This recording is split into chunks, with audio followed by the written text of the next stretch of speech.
Hey there, it's Tom Ryan, founder and CEO of ICR. Before we get into the next episode, I wanted to ask that you subscribe to the show. It'll help us get even more unique and interesting guests on the podcast and in turn continue to educate management teams and the growing ecosystem that creates value for fast-growing private and public companies. And while you're at it, head over to Apple Podcasts and leave us a 5-star rating. Very much appreciated. The whole idea of the gratitude campaign, it kind of comes from my big brother. He was always super gracious to everybody who was helping him in the hospital and always was very thankful to the nurses. Losing a loved one is one of the toughest things a person can go through, and it takes a special kind of 16-year-old to be able to take that grief and channel it into something positive. This year, we've raised $840,000. We're just trying to get into $1 million this year. My name is Tom Ryan, and this is Welcome to the Arena, the ICR podcast. Each week, I sit down with today's business leaders to give you an inside scoop on some of America's most prosperous public companies, their origins, their challenges, and the keys to their success. Today's guest may not be a CEO, but like many of the people we feature on this show, he is a true leader, has a vision, and he's executing on a plan. Dash Miller is a 16-year-old sophomore at San Francisco's University High School, where he's a class representative. His favorite subjects are chemistry and music, particularly the guitar, and he plays on the school's volleyball team. Sometimes you're forced to grow up quickly, and that's exactly what happened to Dash. He lost his 16-year-old brother, Callum, after a 5-year battle with cancer, and out of that tragedy, Dash started a unique corporate outreach campaign on LinkedIn, making inspiring and grateful videos about companies that touched his family's life while Callum was in treatment. The responses from these companies has been amazing, and his efforts are making a big difference in cementing a wonderful legacy for his brother. Let's enter the arena with Dash Miller.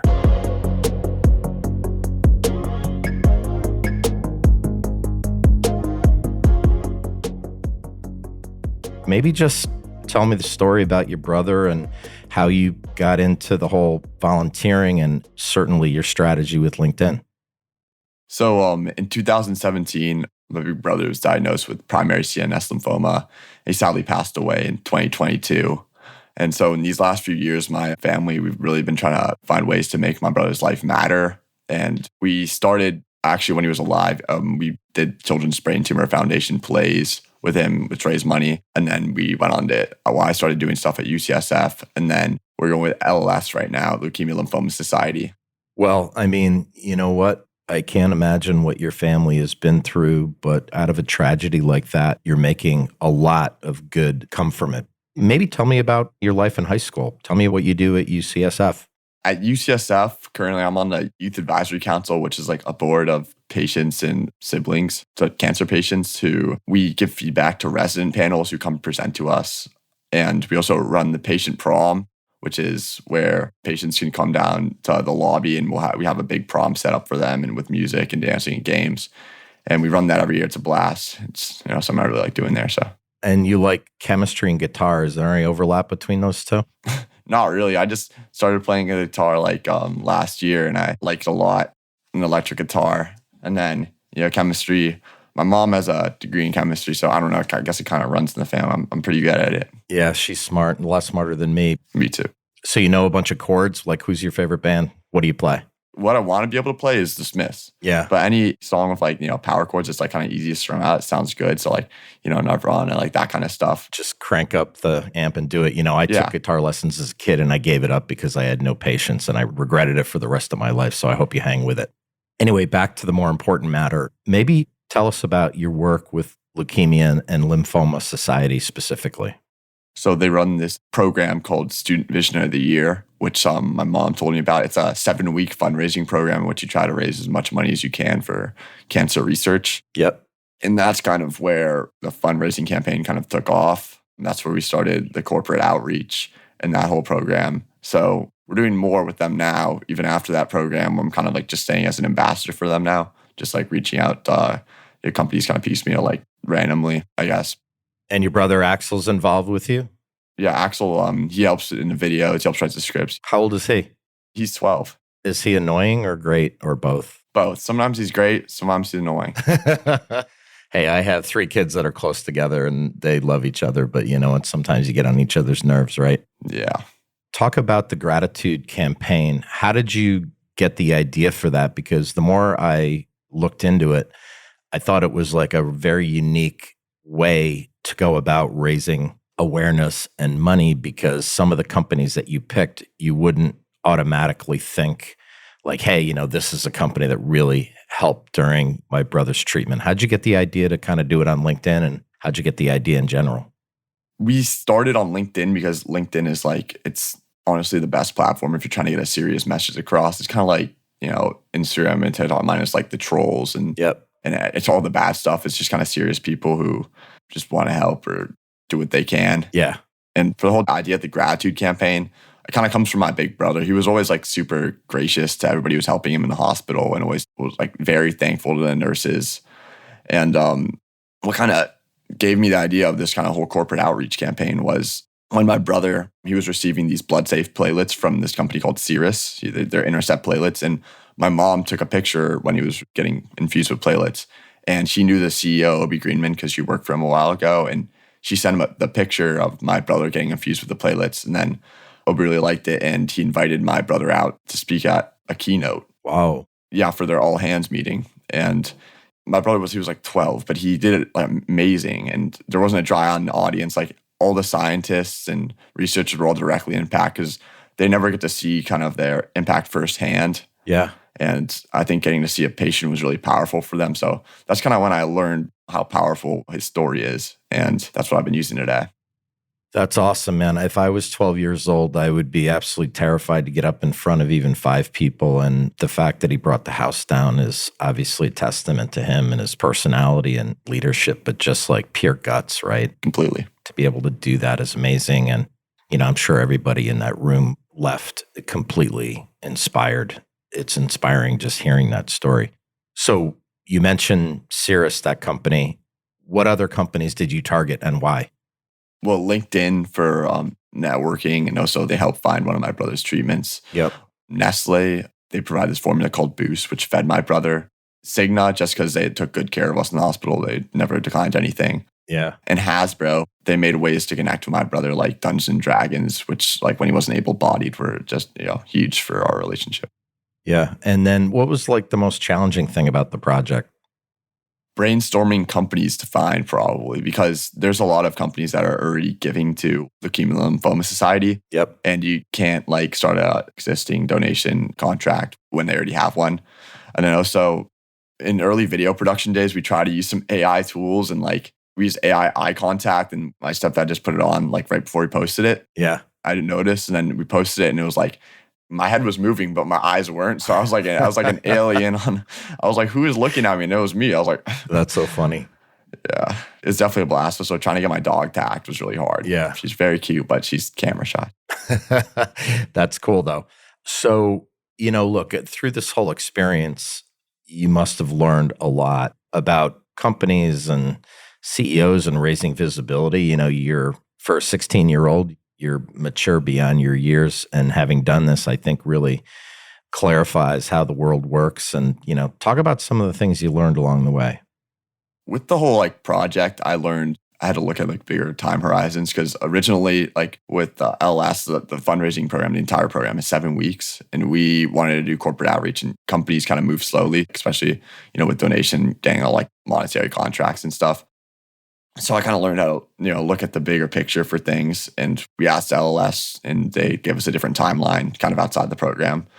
Then I think I learned how to talk to executives and just anybody who's kind of, I guess, higher up in their company, or just anything. Yeah, I hear you.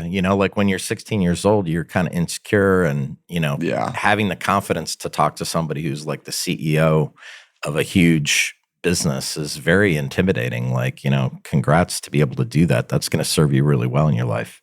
At the start, I was kind of nervous on some of the calls, but after the second or third call, it kind of helped me when I was doing more sporadic calls with CEO Abigail Buckwalter, because she's mentoring me now. So I kind of got to practice on her a few times. Yeah. And it kind of just showed me CEOs are just people who are just worked hard and they're just fun to talk to. Yeah.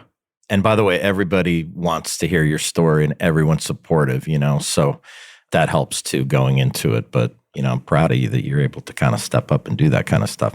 I know Nestlé was a success story. Maybe talk about that. Yeah, so they made the liquid nutrition product Boost, which my brother after he got radiation when he was in treatment, he became anorexic because the part of his brain it affected. Yeah. And so he had to start using like formulas to keep food down, like Boost, which was Nestle made, and it kept him alive. It's what was fed through his feeding tube. And so we reached out to Nestle saying thank you, and they really took off. Nestle Health Science, and they donated, but we're actually doing bigger project in the future together. So yeah. Awesome. And then you said LinkedIn helped spread the word. And then 4 out of 6 companies donated to LLS from videos? Yeah. What'd they do with those videos? Like Cigna showed it at their all hands. I think Cirrus did too, and Nestle will. And LinkedIn shared it around company wide, which was really cool. And Nestle shared it around company wide too. Yeah, cool. And then tell me about the Hasbro experience. Oh, Hasbro was awesome. So they are behind Dungeons and Dragons. They own Wizards of the Coast, which is the Dungeons and Dragons people. Yep. And I played a ton of D&D in the hospital with my big brother because it's kind of like an escape from where he was. And so it was a good way to connect. We played that like honestly majority of time we were in a hospital. We were playing lots of D&D. So I reached out to them, just thanking them for that, awesome way to connect. And they ended up reaching back, and I actually ended up visiting them at their headquarters and got to play D&D with the CEO. That's ridiculous. Did you beat him, I hope? Well, it was kind of like a team game. Oh, okay. See, what do I know? That's really cool though. What are you most proud of? This year we've raised $840,000. We're just trying to get into $1 million this year. So I think I've done a good job of kind of leading my team and just the impact that we've done. There's more stuff to come, and I'm just kind of excited to see where this to go. Yeah. I'll tell you what I think is cool about it too, Dash, is that you've done it in a very clever way. Everybody I think goes about this stuff in the same way. And I think the LinkedIn angle and calling out companies that never get called out for this is so smart because it got their attention right away, because they probably have never gotten called out as helping someone going through cancer treatment. So I just think it's very unique and out of the box thinking. And if that's your mindset in life, you're going to be a really successful guy. So I think it's cool. What's next for volunteering? I'm still working with LLS. We're still taking donations too. If anybody would like to donate, anything is amazing. My LinkedIn too. I'm always looking for people to link in with who are behind the cause. It's just my name, Dash Miller. But now I'm also recording a video with Cirrus for their investors and board of directors and their intranet. It's just a blood safety video. I'll be talking about my brother's story and how the Cirrus platelets impacted our life. That's amazing. And how about this is very serious stuff, but you're 16 years old. You're probably thinking about college. What are some of your dreams and aspirations? Are you looking at schools? Do you have any sense of what you might want to be growing up? I want to be an oncologist when I'm older, actually, a cancer doctor. And for colleges, fingers crossed, Cornell. My mom went there. Really? Or Michigan would be amazing too. My daughter goes to Michigan. Yeah? Go Blue. Yeah, go Blue. Yeah, it's unbelievable, and it's so fun, and, an amazing school. So that's a good one to have on the list. Yeah, I just got to visit them like a couple weeks ago over spring break. Oh, you did? Cool. Well, if you want to be an oncologist, I'm glad that you're good at chemistry, because that's going to be a big part of your life probably in college. Mm-hmm. And you're trying to get your driver's license too, right? Yeah, that's less fun. But, yeah, we're in the city streets where I got my test on Friday. Second test. Oh, really? Yeah. I screwed up. I always feel like the written test carries more pressure than like any test you'll ever take in high school, right? Because if you fail it, everyone knows. Dude, tell me about it. The permit test, I got it on my third try. I was in that chair. I was taking on pen and paper, and I was just sweating bullets because if you screw up 3 times in a row, then you have to redo all of driver's ed, and it's just a huge hassle. Brutal. Well, dude, you know what? You're a fine young man. I'm really proud of you. And more importantly, your older brother, Callum, would be very proud of you. You talked about making his life matter. Of course, his life matters. And you're going to cement a real legacy for him. And I think it's absolutely incredible what you and your family are doing. And I'm glad that you came on the podcast. So, dude, keep doing what you're doing. And maybe we'll have you back on down the road to check up on you over the next couple of years as you kind of execute this plan and end up at an awesome school and, crush life in general. Yeah, thank you so much. Thanks for having me. It's been great.